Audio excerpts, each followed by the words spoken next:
মিরাজ মাহিনকে গুলি করেছে, মিরাজ গুলি করেছে আর শান্ত হেল্প করেছে, দুজনকে অ্যারেস্ট। এবার কি তাহলে মিরাজ এবং শান্ত জেলে পৌঁছে মরবে? আর কি হতে চলেছে স্কুল গ্যাং সিজন 3 এর লাস্ট পর্বে অর্থাৎ 20 নম্বর এপিসোডে? আপনারা ইতিমধ্যেই জেনে গেছেন যে স্কুল গ্যাং সিজন 3 এই সিরিজটি 20 নম্বর এপিসোডের মাধ্যমে সমাপ্তি হবে। এখন কথা হচ্ছে যে স্কুল গ্যাং সিজন 3 আর 20 নম্বর অর্থাৎ লাস্ট পর্বে কি ঘটতে চলেছে? শান্ত এবং মিরাজকে কি জেলে রেখেই 20 নম্বর পর্ব অর্থাৎ স্কুল গ্যাং সিজন 3 সমাপ্তি হবে? এবং মিরাজ এবং সাথীর মধ্যে যেই শত্রুতা রয়েছে সেই শত্রুতা কি আজও রয়ে যাবে নাকি শেষ হয়ে যাবে, নাকি স্কুল গ্যাং সিজন 4 আসতে চলেছে? আর কবে আসবে স্কুল গ্যাং সিজন 3 আর 20 নাম্বার পর্ব?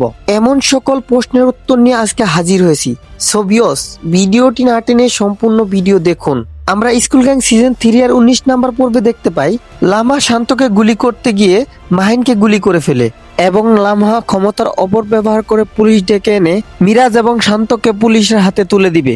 অন্যদিকে স্কুল গ্যাং সিজন 3 আর 20 নাম্বার এপিসোডে অর্থাৎ লাস্ট এপিসোডে আমরা দেখতে পারবো স্কুল শিক্ষকরা গিয়ে শান্ত এবং মিরাজকে ছাড়িয়ে আনবে, সাথে সাথীও থাকবে, কারণ সাথীর বাবাকে বাঁচাতে মিরাজ এবং শান্ত এগিয়ে আসবে। পরিশেষে সাথীর বাবাকে বাঁচাতে পারবে এবং মিরাজ এবং সাথী অনেক ভালো বন্ধু হয়ে যাবে।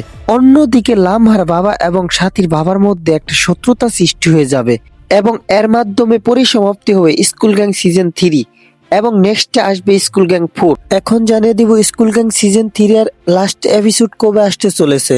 স্কুল গ্যাং সিজন 3 এর লাস্ট এপিসোড দেখতে পারবেন 7 মে বৃহস্পতিবার দুপুর 12টায়। তো আমার মতো কে কে লাস্ট এপিসোডের জন্য অপেক্ষা করতেছেন অবশ্যই ভিডিওতে একটি লাইক করে কমেন্ট করে যাবেন। বিভিন্ন নাটকের অজানা তথ্য পেতে চ্যানেলটি সাবস্ক্রাইব করে রাখুন। ধন্যবাদ সবাইকে।